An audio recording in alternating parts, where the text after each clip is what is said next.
तो चलिए इस एक्सप्लेनर में सीधे मुद्दे पर आते हैं और देखते हैं कि कैसे हमारा मानव शरीर दुनिया के किसी भी सबसे महंगे सुपर कंप्यूटर या रोबोट से कहीं ज्यादा एडवांस्ड है। हम अक्सर नई टेक्नोलॉजी को देखकर हैरान रह जाते हैं, लेकिन सच तो ये है कि हमारे अंदर जो ये बायोलॉजिकल मशीन चल रही है ना, वो लिटरली प्रकृति का सबसे बड़ा चमत्कार है। जरा सोचिए, एक महंगे से महंगा एडवांस रोबोट ले आइए, उसकी बैटरी खत्म हुई तो दीवार में प्लग लगाकर चार्ज करना ही पड़ेगा, राइट? उसका कोई पुर्जा टूट गया तो बाहर से रिपेयरिंग करनी पड़ेगी। लेकिन इसके ठीक उलट हमारी ये जादुई मशीन खुद ब खुद अपनी मरम्मत करती है, बढ़ती है और बिना किसी बाहरी प्लग के अपना पूरा सिस्टम चलाती है ना कमाल?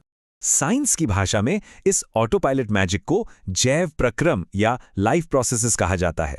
सिंपल शब्दों में कहें तो ये वो नॉन स्टॉप बैकग्राउंड ऑपरेशंस हैं जो हमारी मशीन को दिन रात चालू रखते हैं। भले ही हम गहरी नींद में सो रहे हों, ये सिस्टम बिना रुके अपना काम करते रहते हैं।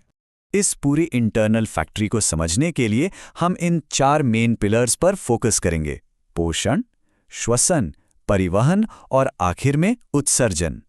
तो शुरुआत करते हैं अपने पहले पिलर से, पोषण, यानी हमारी पेट की फैक्ट्री। क्योंकि जैसे बिना पेट्रोल के गाड़ी नहीं चल सकती, वैसे ही बिना फ्यूल के हमारी बॉडी काम नहीं कर सकती। कमाल की बात यह है कि हमारा डाइजेस्टिव सिस्टम एक हैवी ड्यूटी प्रोसेसर की तरह काम करता है। इसने खाने को अंदर लिया और उसे तोड़ ताड़ कर एक ग्लोइंग एनर्जी फ्यूल में बदल दिया, जिसे हम ग्लूकोज कहते हैं। और यही ग्लूकोज पूरी बॉडी को चलाने वाला असली ईंधन है। वैसे पौधों का गेम प्लान थोड़ा अलग होता है। वो किसी और पर डिपेंड नहीं करते। वो अपनी खुद की सोलर पावर्ड फैक्ट्रीज चलाते हैं और धूप और पानी का इस्तेमाल करके अपना खाना बिल्कुल खुद तैयार करते हैं। इस कमाल के प्रोसेस को ही हम फोटोसिंथेसिस या प्रकाश संश्लेषण कहते हैं। अब आते हैं दूसरे पिलर पर, श्वसन, जहां असल में पावर जनरेट होती है। फ्यूल तो आ गया, लेकिन इस फ्यूल से एनर्जी कैसे निकाली जाए? यहां एक बहुत बड़ा मिथ क्लियर करना जरूरी है। अक्सर हमें लगता है कि बस नाक से हवा अंदर ली और बाहर छोड़ दी और हो गया श्वसन। एक्चुअली स्क्रैच दैट, ये पूरी पिक्चर बिल्कुल नहीं है। ये तो बस एक बहुत छोटा सा हिस्सा है। असली श्वसन या रेस्पिरेशन तो तब शुरू होता है जब वो ऑक्सीजन ब्लड के जरिए ट्रैवल करके हमारी कोशिकाओं यानी सेल्स तक पहुंचती है। वहां जाकर ये ऑक्सीजन उस ग्लूकोज को असल में बर्न करती है और तब जाकर वो रॉ एनर्जी रिलीज होती है जो हमें जिंदा रखती है। एकदम परफेक्ट केमिस्ट्री। अब ढेर सारी एनर्जी तो बन गई, लेकिन बढ़ते हैं तीसरे पिलर की तरफ, परिवहन। सवाल ये है कि ये एनर्जी शरीर के हर कोने तक सुपर फास्ट स्पीड में पहुंचती कैसे है? यहां एंट्री होती है हमारे दिल की, द हार्ट। ये कोई मामूली चीज नहीं है। ये एक सुपर पावरफुल, बिना रुकने वाला पंप है जिसका सिर्फ एक काम है, पूरे डिलीवरी सिस्टम को नॉन स्टॉप आगे धकेलते रहना।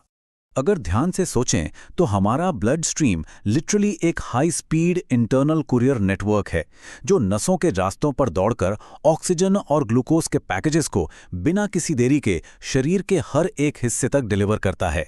चलिए अब आते हैं चौथे और आखिरी पिलर पर, उत्सर्जन, यानी फैक्ट्री का क्लीन अप क्रू। जहां इतनी हैवी मैन्युफैक्चरिंग चल रही हो, वहां कुछ कचरा बनना तो लाजमी है। इस वेस्ट को सेफ तरीके से हैंडल करने के लिए बॉडी किडनीज का यूज करती है। ये किडनीज एक बहुत ही एडवांस्ड वाटर फिल्टर की तरह काम करती हैं, खून को छानती हैं और सारे टॉक्सिक कचरे को बॉडी से बाहर निकाल फेंकती हैं ताकि सिस्टम एकदम क्लीन रहे। जब हम इस बिग पिक्चर को एक साथ देखते हैं तो ये सच में माइंड ब्लोइंग लगता है।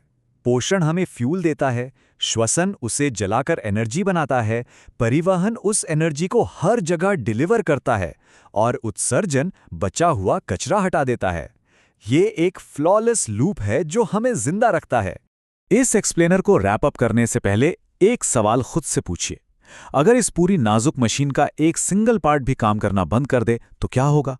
और उससे भी बड़ा रहस्य, ये कमाल का दिल पूरी जिंदगी बिना एक सेकंड रुके कैसे धड़कता रहता है? सोचिएगा जरूर। ये कुछ ऐसे सवाल हैं जो हमारी अपनी बायोलॉजिकल मशीन को और गहराई से समझने के लिए हमें हमेशा एक्साइटेड रखते हैं।